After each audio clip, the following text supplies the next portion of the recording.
is the DeFi Decoded podcast by 9 Point Partners. The ideas and opinions expressed in this podcast should not be taken as investment advice. Always consult with your financial advisor before investing.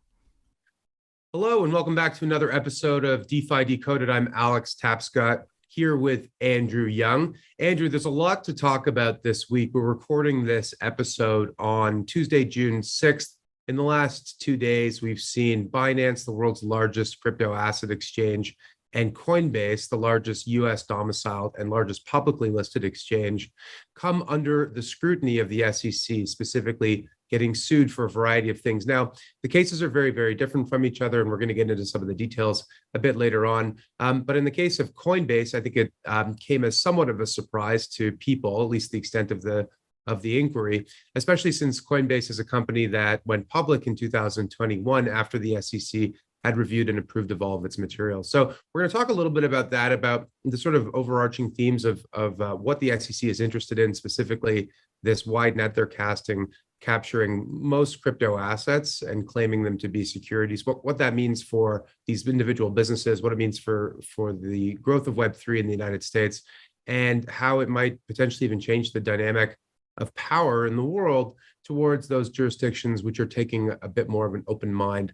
and, in fact, even encouraging innovators and entrepreneurs to set up there, which has been a theme of our show, as you well know. But before we get into all that, I wanted to pick up on a conversation that we left off from last week.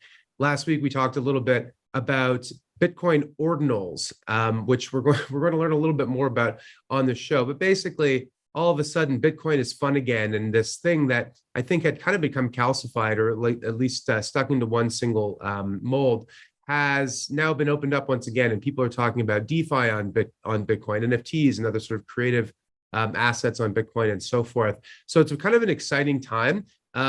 There's members of that community who clearly are not in favor of these big changes, but others who are seeing this maybe as another kick at the can to fulfill the promise that I think a lot of people felt about Bitcoin, which is that maybe it could be a platform for many different kinds of assets, many different kinds of applications, that Bitcoin itself could be the new internet of value.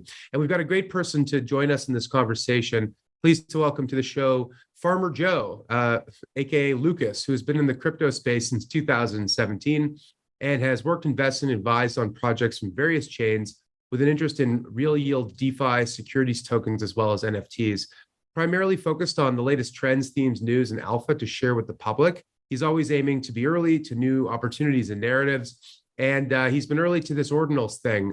You'd mentioned last week that you knew one of the biggest Ordinal whales. I guess that's who we're talking to today. So FarmerJoe, welcome to the show. Happy to have you. Thank you so much. I had the chance to speak with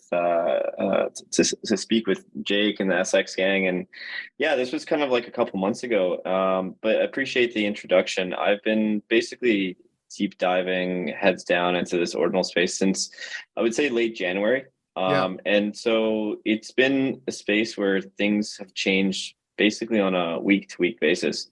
And I don't know how much you guys have chatted about kind of the process and how it tended to originate. So I'm happy to kind of jump into, certain characters who have kickstarted this space, but also what I'm personally excited about, having met some of these teams that are building products, not necessarily just ordinals and NFTs focused, but also focus on DeFi and how they're doing it, even without smart contracts. Okay, well, before we get into all of that, let's just talk about what's an ordinal. Can we start there? So Bitcoin, you've got the Bitcoin blockchain, records transactions in the Bitcoin network in Bitcoins. It's a network that supports this single asset. So what are we talking about here? What is an ordinal? Yeah, so at a very ELI 5 explanation of it, all it is, it's data inscribed to a satoshi and then traded. Previously, no one really conceptualized or realized that, maybe you can open up this avenue to inscribe data to a satoshi, which is a fraction of a Bitcoin. Yeah, a fraction of a Bitcoin. Okay, good. Yeah. So satoshi is the smallest increment of a Bitcoin, right? Yeah, exactly. So you can inscribe data to a single satoshi. And that opens up the avenue because, Bitcoin has 4 megabyte block sizes. So in theory, you can inscribe up to 4 megabytes of data. Obviously, doing that would be very expensive. You would eat up a whole block. And so in most cases, people are inscribing, 2 to 10 kilobytes for these pixelated NFTs. It does get quite dramatically expensive, just because the network is getting more and more congested to inscribe high quality data to the chain. But nonetheless, at the end of the day, an ordinal is just data inscribed to a satoshi. And what is in that data, it can really be any file. We've seen text files, JSONs, JPEGs, anything really that you think of. So, but this has been something that people have done for a long time, or at least maybe not in this specific way. But I remember in 2014, it was the first marriage license that was, added to the Bitcoin blockchain. And, we've seen other people adding certain messages on blocks when they're signing them that, have some special value. So we've seen this kind of stuff before, in a sort of ad hoc way. What's different this time? Yeah, I think one, retail individuals just like art and like digital art, and NFTs have been such a commonplace on every other chain.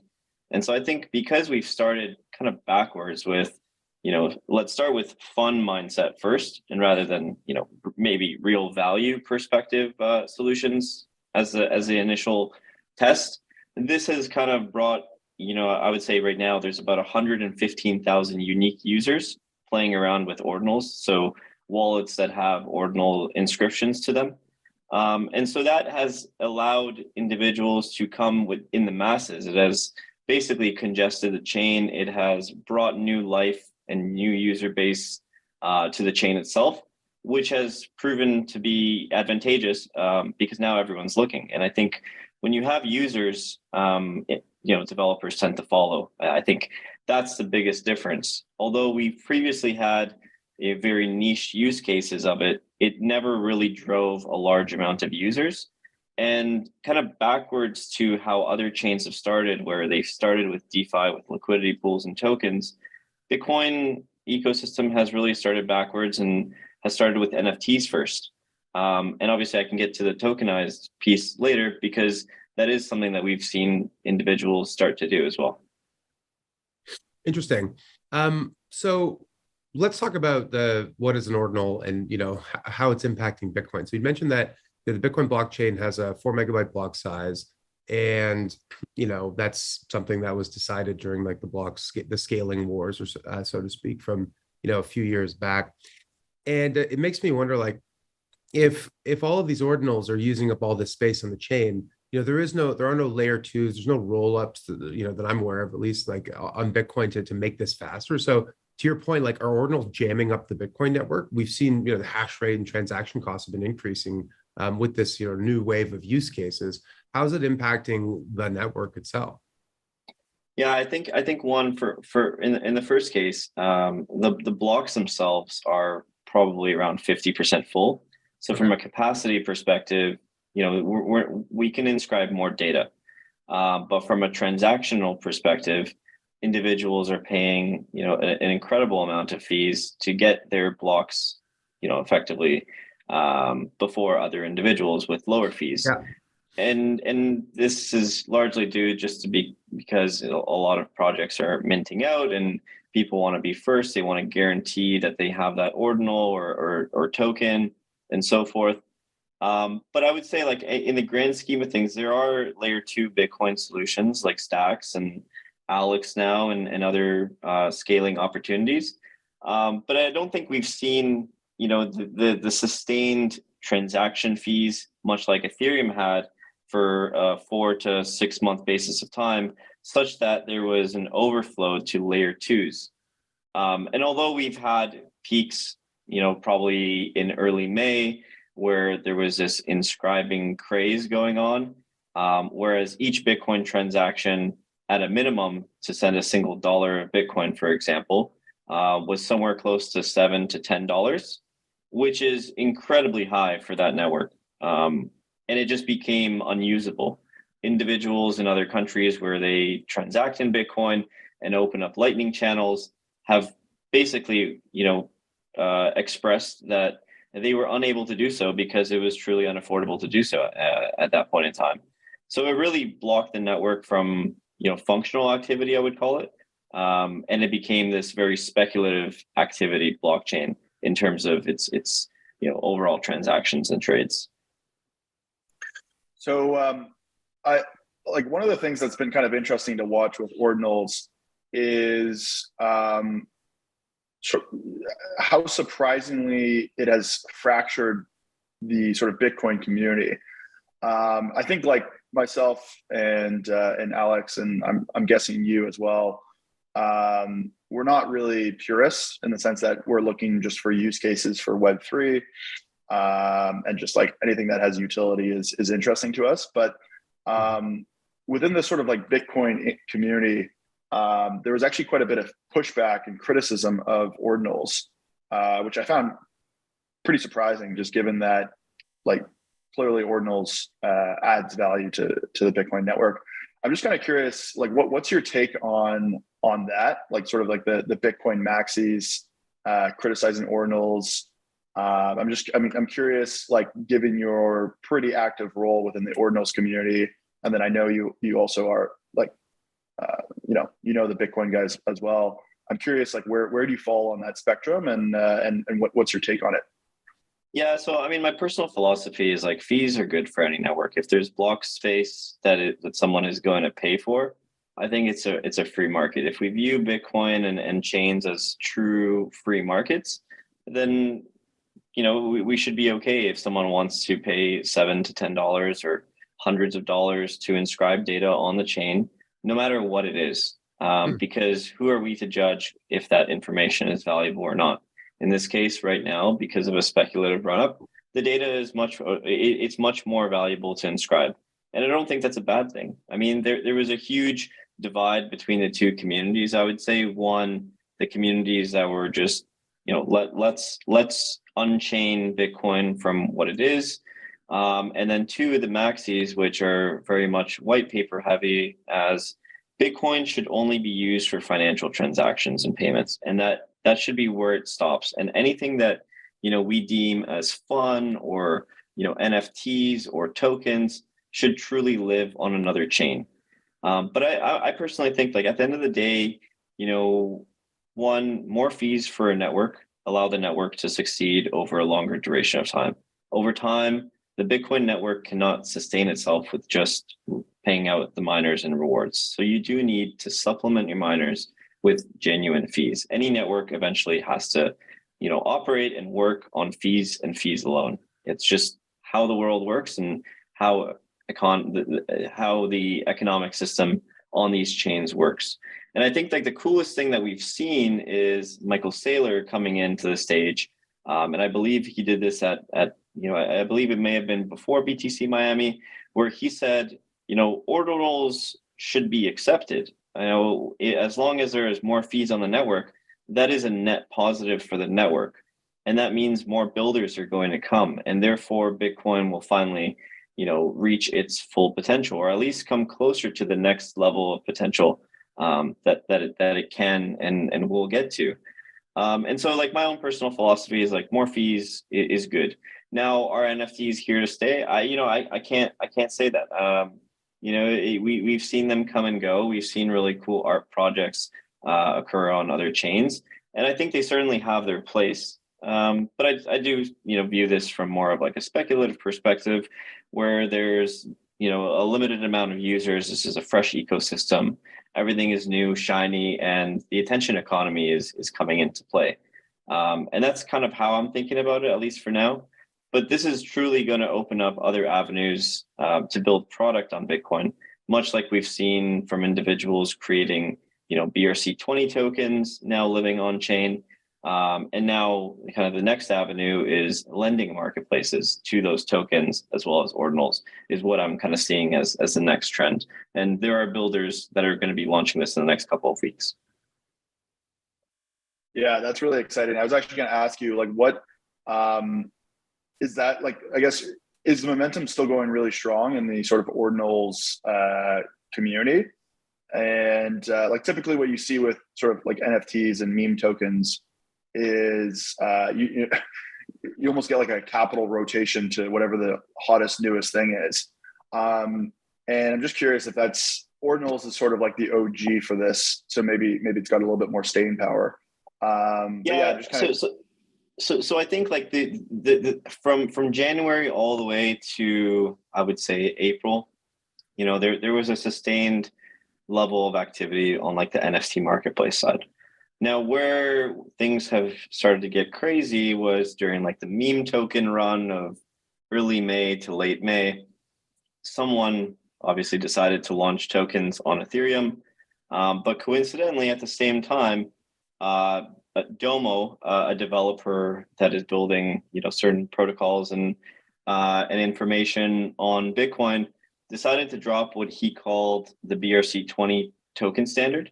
And while that launched in, I believe, March or so, inscription tools only started to come alive to inscribe these tokens. Now, whether these tokens did anything, obviously, is a different story, because they were just effectively inscribing meme token ticker symbols. But over time, Unisat, a marketplace, came about to start and trade these tokens. And that started another run. Obviously, the meme token era attention span of individuals was probably 3 or 4 weeks. And then we saw the capital rush back into, art ordinals or NFTs. So very, very similar style of capital rotation going on.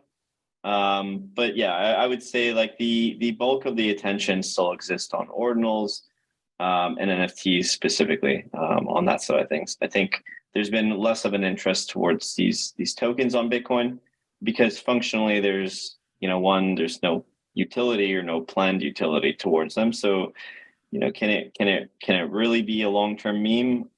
That's left to the market to decide. But the attention has certainly gone away.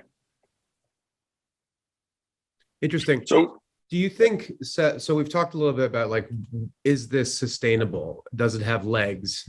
Will this lead to a renewed developer interest in building on the Bitcoin network? And I'm wondering even if there is a lot of interest, does the network have limitations that will make it hard for this to scale? Like smart contracts, for example, or the Lightning network being the only L2. Like, where do we go from here? I mean, you said there's block space, their fees are going up, people are using this network, there's some interest right now, could be ephemeral, could be sticky, we'll see. But like at a certain point, like, can Bitcoin even handle it if we get to that level? That's a great question. And so a lot of the reason why the transactions themselves have gotten so expensive is because individuals were inscribing data directly to the chain.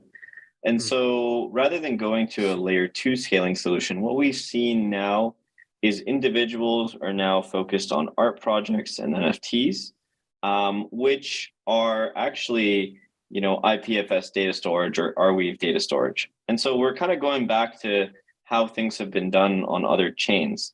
And that alone has, reduced the fees and the congestion on Bitcoin in itself. Now, are we going to basically centralize all our data when the whole premise of this concept was that data would be stored on chain? I think that's also a big question mark. But yeah, we haven't seen a sustained amount of fees and to the point where it starts to squeeze out the smaller individuals to go to other chains or even layer 2 chains that were claimed layer 2 chains. Like Stacks, for example, and there's a few others that are developed.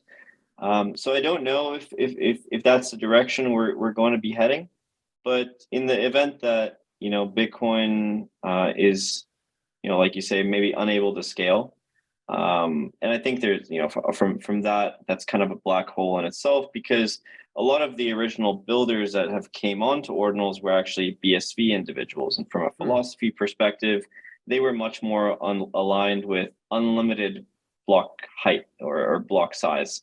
Let's delimit the chain and it can work very quickly. But obviously there's quite a lot of complexities in doing that from, a sustainability perspective. BSV hasn't necessarily, done very well. But where do we go next? Like, what do I see happening next? I think, certainly once we have product that is being built on chain using indexers, then I think that the network fees are only going to go up as more activity is happening on Bitcoin. And I think that's likely going to happen with a DeFi related product.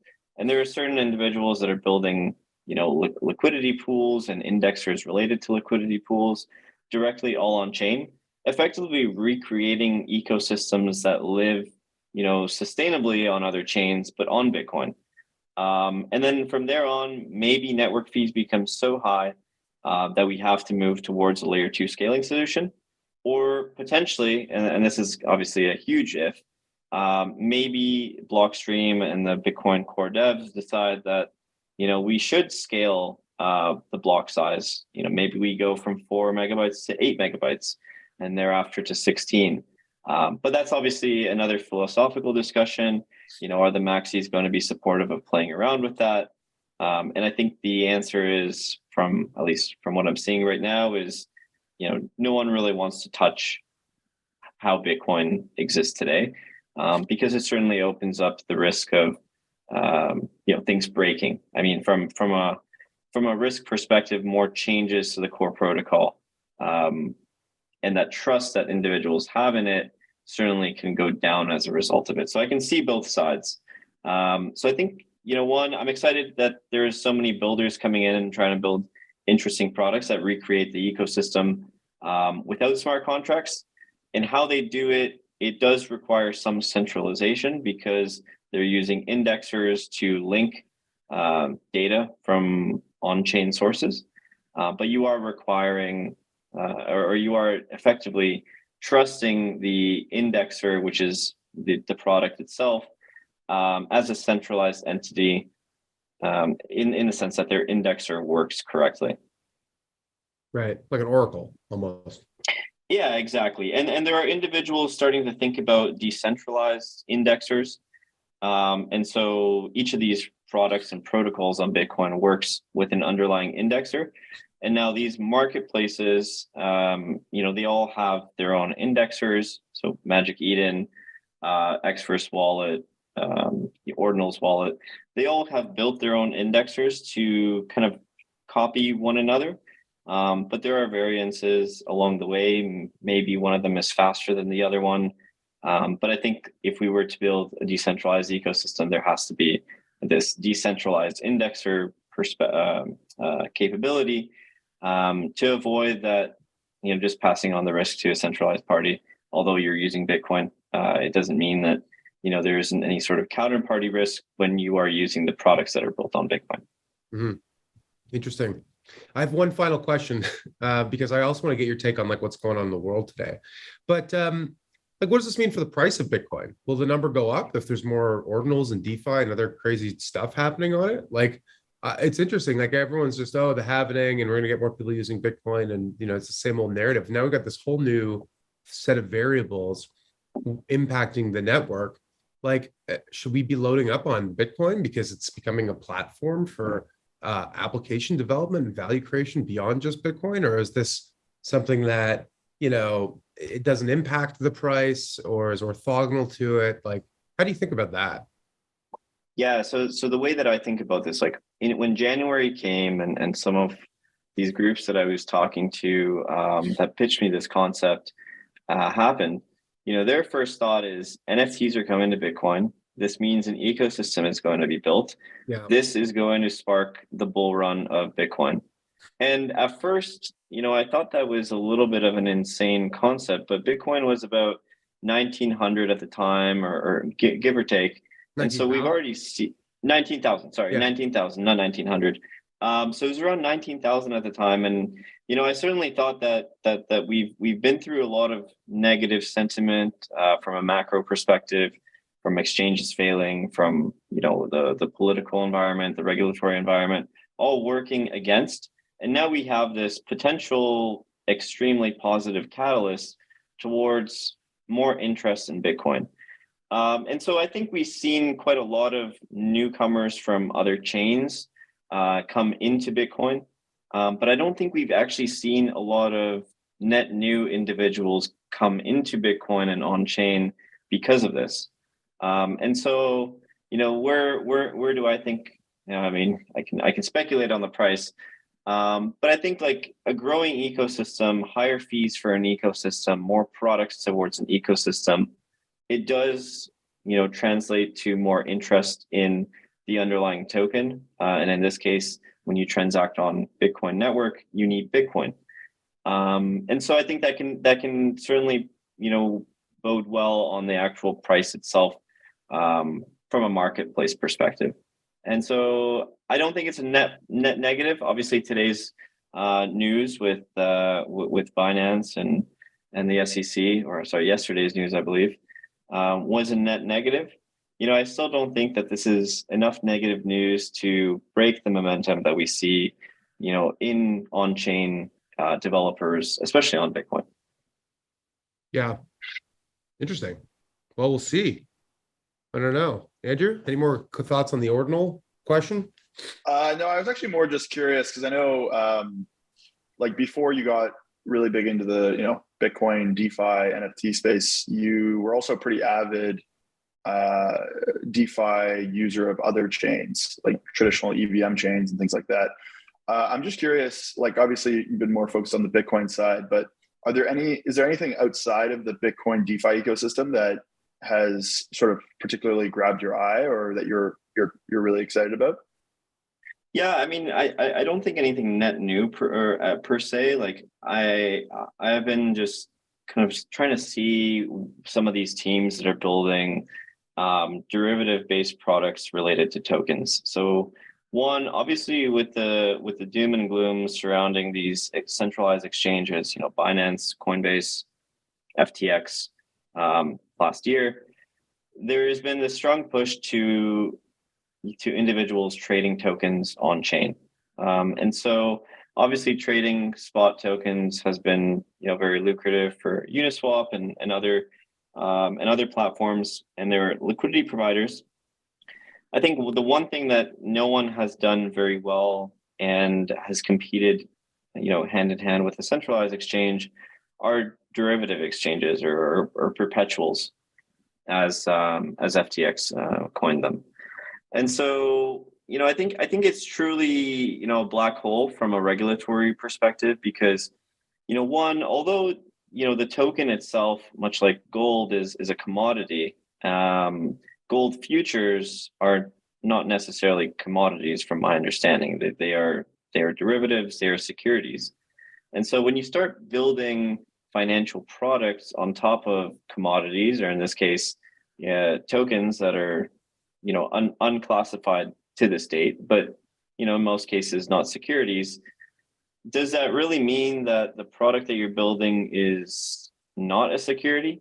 And I think that's the disconnect people are getting. I mean, when you start building and financially engineering products that are built on top of commodities, it doesn't mean that your product is a commodity anymore.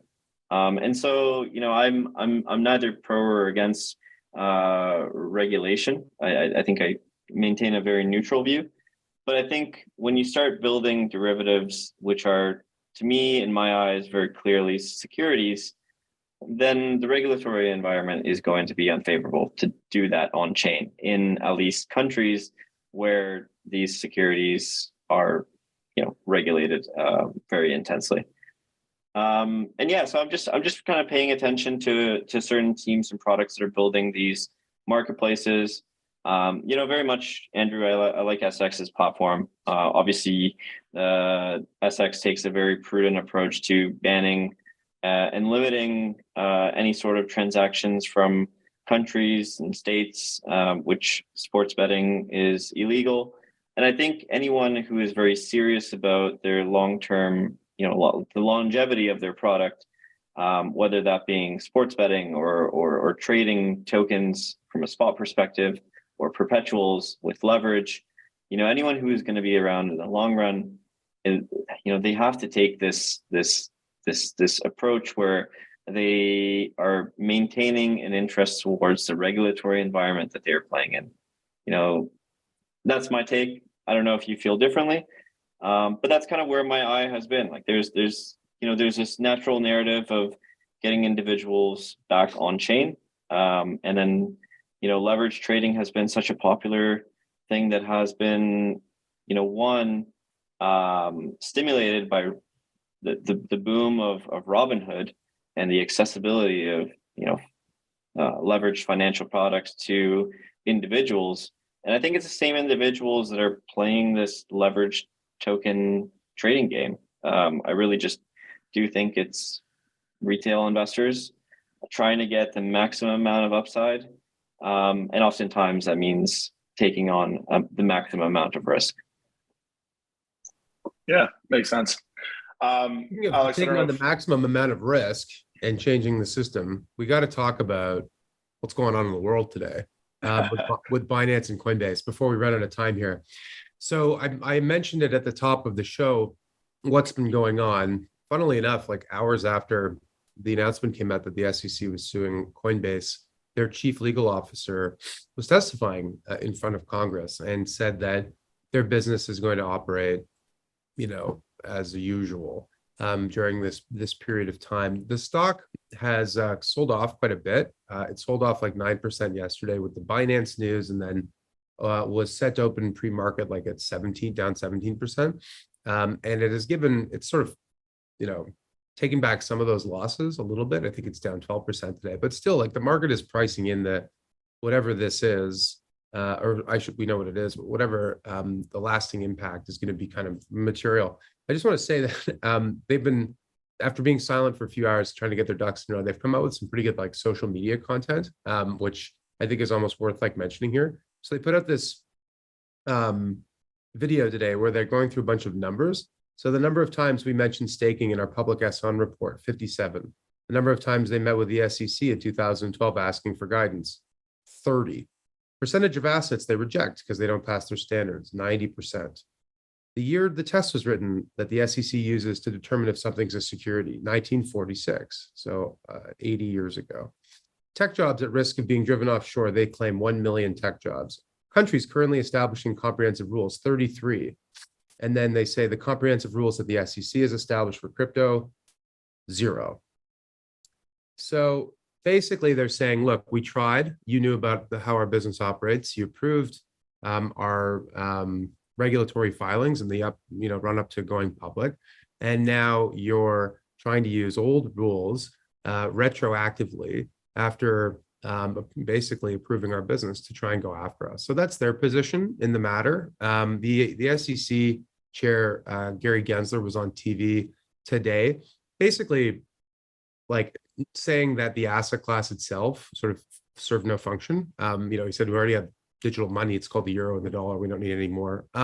So this is clearly not just a matter of like compliance. It's more a philosophical sort of debate that is being played out here in a regulatory framework.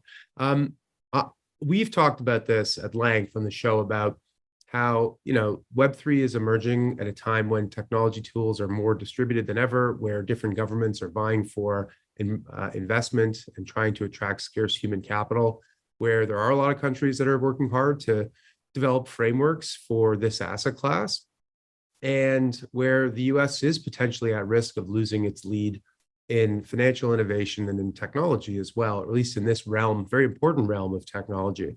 And, I just think that whatever is happening using the regulatory apparatus to go after US companies that have operated, in broad daylight, really, who have gone public, who have engaged with lawmakers, strikes me as sort of short-sighted for if you think there's any potential to the technology and to the asset class, which clearly we do on the show, but obviously the SEC does not.